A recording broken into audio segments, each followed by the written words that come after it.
think in terms of campaign at dahil nga hindi tayo tinulungan ng weather, hindi tayo tinulungan ng mga schedule, pero nagawa pa rin natin.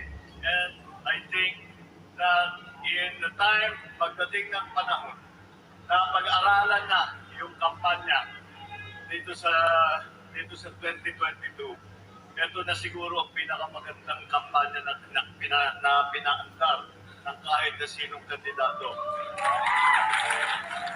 And nobody wins a big victory like this by themselves. Walang nananalo na ito na nag-iisa.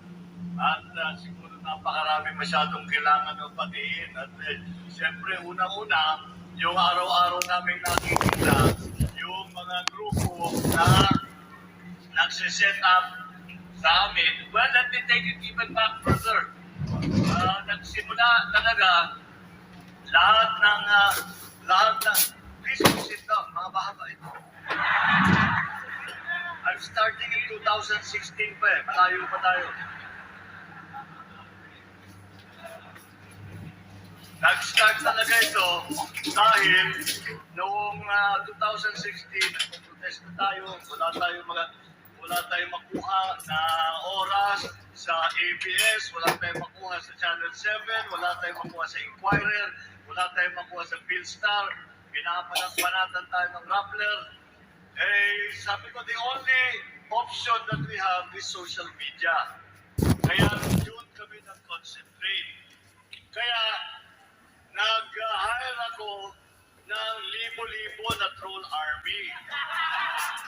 Ipapakilala ko sa inyo ang ating troll army. Can you please show yourself? Emerald, Franz, Gerald, tatlo yung troll army natin. Tatlo. Once in a while, nagko-contribute ako. Pero ito talaga, yan. Yan, that's what kept my political fortunes alive until here. And talaga naman, they did such a good job. Kaya tayo umabot sa ganito. That's how we started. And then, nung nag-start na talaga tayo ng mga panya, eto na, lahat ng mga iba't ibang grupo na tumutulong. At yung iba, yung dati pa sa amin,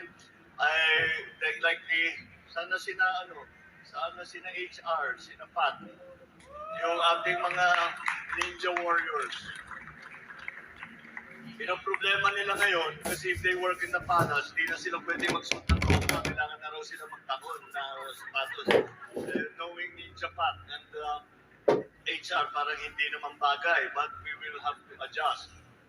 And the staff, well, of course, the Execom, ang Execom natin, si Benher, I saw Benher already there, Anton is na, I don't know if Anton is here already, and they're still, like they have been doing all of this campaign, and even before, they are working very, very hard. Wala pa yata si Vic,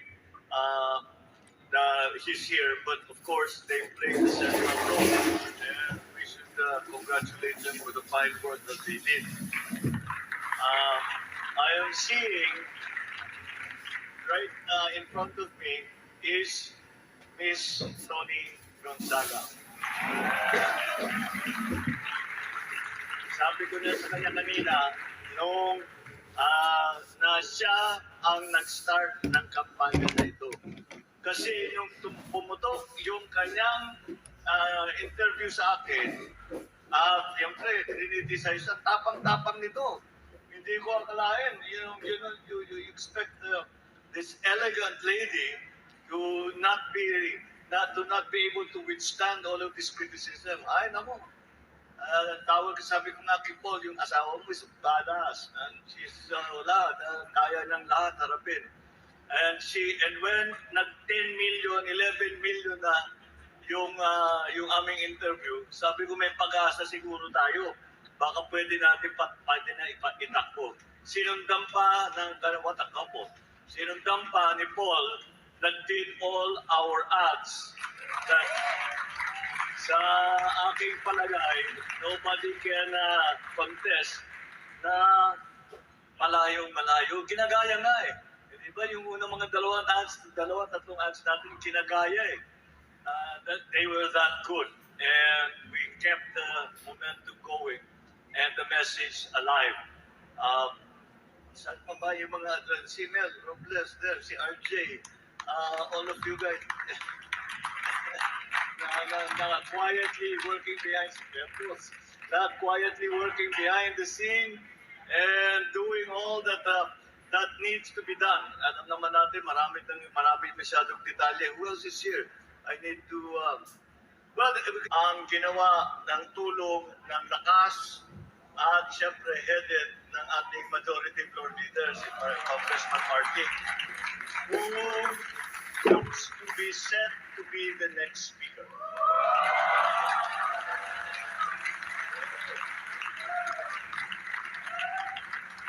So, and then, where is the, si Jobet, and then, saan si Nanaida at saka si Fe?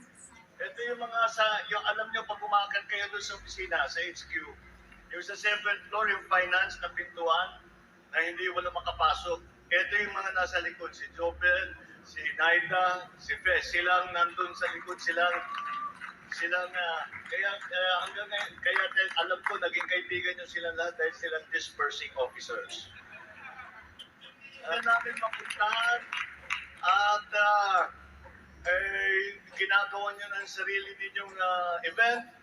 At siyempre, pasalamatan ko rin ito si Vincent at saka si Simon. Pero si Simon na nag-iikot na kung ano-anong ginagawa. Para, and their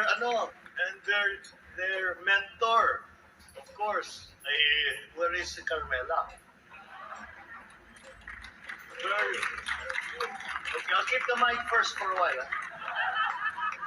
And of course, June, who was heading the legal team that took care of all the disqualification cases that have, as of today, already been denied. The MRs have already been denied. There's the Cebu group over here that also were very early on. And that is, Philip, you have all been with us from the very, very start. Kaya naman, ito naman, talaga naman, kaya naging successful tayo kasi nag-start tayo, marami na tayong kasama. At nagawa natin lahat ng kaya natin gawin. And of course, we have to make special mention of our, ito natin mga CQ. Sila lang, sa pagdating ng caravan, sila lang ang mas pagod sa atin. Dahil sila talaga, kung ano yung haba, 12 kilometers, kung ano 21 kilometers ang caravan, tinatakbo nila yan. At hirap na hirap sila. Dahil, siyempre, lahat gusto magpa-selfie.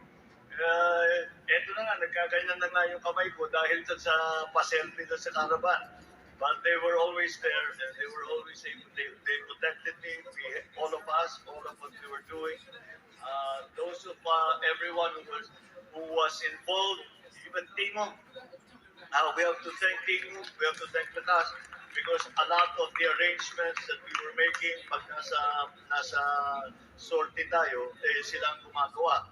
At nakita naman natin sa mga naging rally, ay napakaayos at napakaganda ang mga naging rally natin.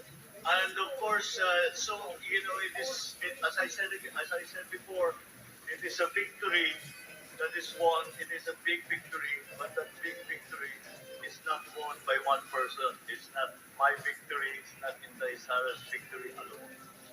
You are all played an absolutely crucial part. We put together the best team that I have ever seen. And that team did the job.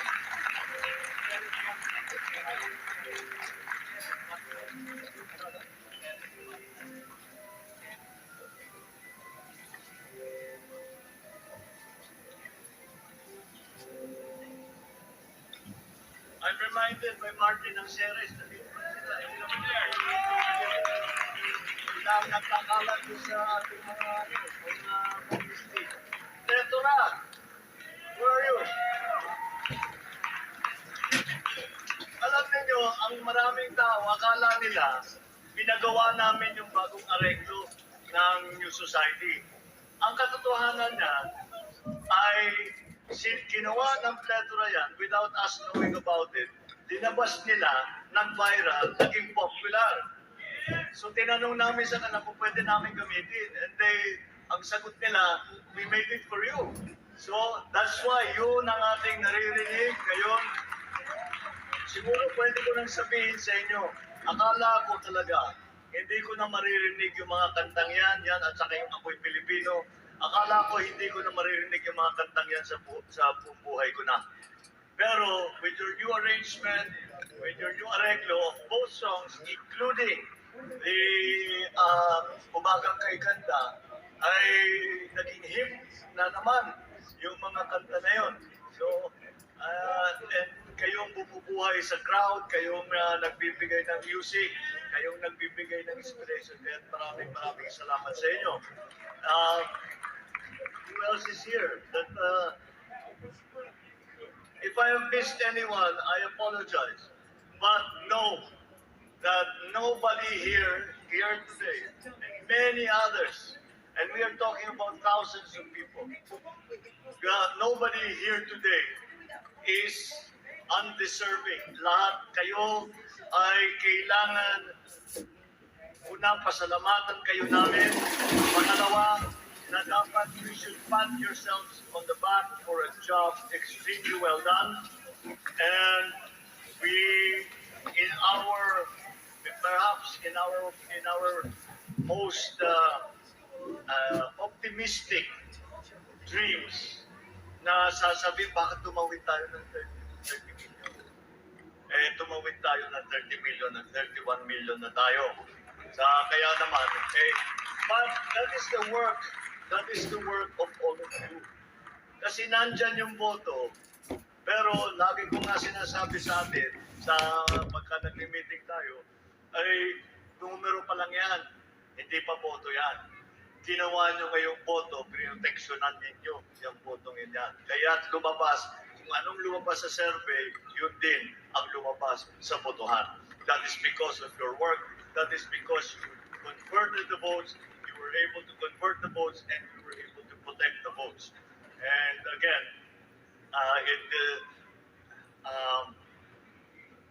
it feels good to be on the better side of smart landing.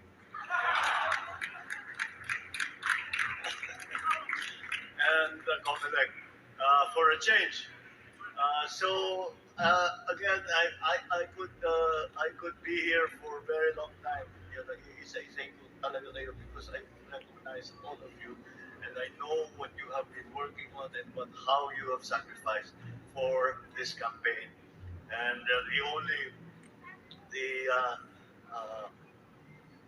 one of the great pleasures that we can derive from that is that we gained a great victory. And this victory is not just an ordinary campaign. Number one is a campaign for the presidency. And number two, we campaign not only for the election, but we campaign for a change in the way that we govern and in the way that we run the state so that we are inclusive. Of course, I'm happy to have received everyone's vote, 31 plus million votes, but I always regard it as part of the support that people have given us dahil nga, yung speech ko, totoo yan, dahil tinatanggap ang mensahe natin. And that's 31 million votes who have supported us in our cry and what has become a cause of unity. So I have to thank you all for all that you have done. But before I end, this cannot be complete without thanking my wife, Lisa.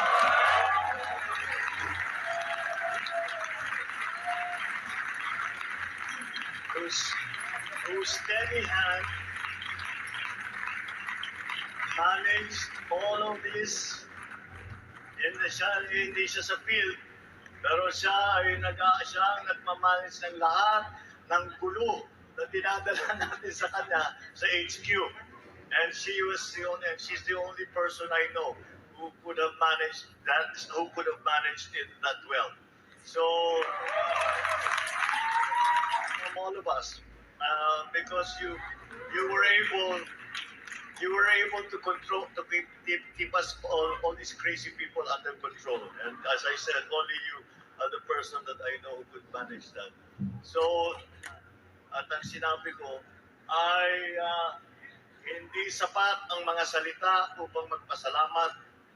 At ang aking lang magagawa ay mangako sa inyo na dahil sa inyong pagtiwala sa amin ay hindi ko kayo bibiguin. So maraming salamat. I want to say some more and just to say thank you 1,000 times, but I think there will be time for all of that. And as I have said many times, you can rest assured that I am a very grateful man with a very good memory. So, on that note, thank you very much for all your help and congratulations on this great victory that you have put together.